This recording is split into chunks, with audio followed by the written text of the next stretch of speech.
有钱了不起啊？别以为你替我道歉，我就会感激你。嚯！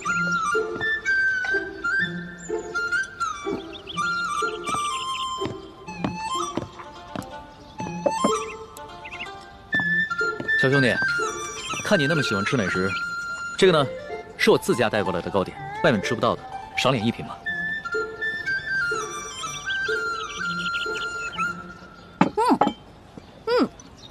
这个真好吃，你们家厨子可真厉害。哎，你那个大个子跟班呢？啊，我让他出去办事了。可惜我吃的太多了，这也吃不下了。小二，哎，来了。你帮我把这些全都包上，我要带回去。好，那请先结下账。哦。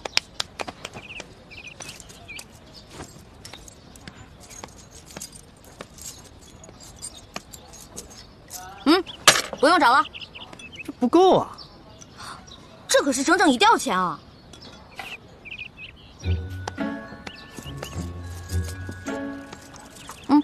拿去。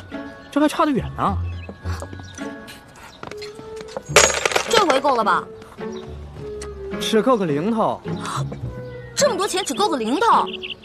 你这京城第一酒楼的菜也太贵了吧？这些钱都是我跟我兄弟姐妹1年的利钱呢。这儿可是京城第一酒楼，可不是你们乡下的草棚子小饭馆。你看看咱这桌布，再看看咱们店的陈设，啊！我跟你说，除了皇宫敢用黄色，普天之下没人敢用黄色，唯独本店。为什么？因为本店是先皇特许。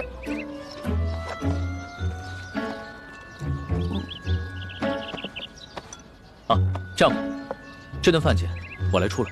哎，且慢。虽然我知道你比我有钱，但是我也知道，无功不受禄。这样吧，我能不能先欠着，等我哥哥来了以后再付给你？可以啊，但是把你刚才掏的那块玉压在本店。不行，这是我娘死前留给我的唯一遗物，不能给你。那客观的意思就是要吃霸王餐了。小兄弟，这京城第一酒楼有个不成文的规矩，礼敬天下身怀绝技的能人异士，所以呢，你要是有什么绝技的话，能露出个1、2手，这样的话就可以免了这顿餐费。对，如果你实在没有现银的话，可以露手绝技给大伙儿瞧瞧。那什么样的绝技啊？来，小兄弟，你看到这上面画的字画了没有？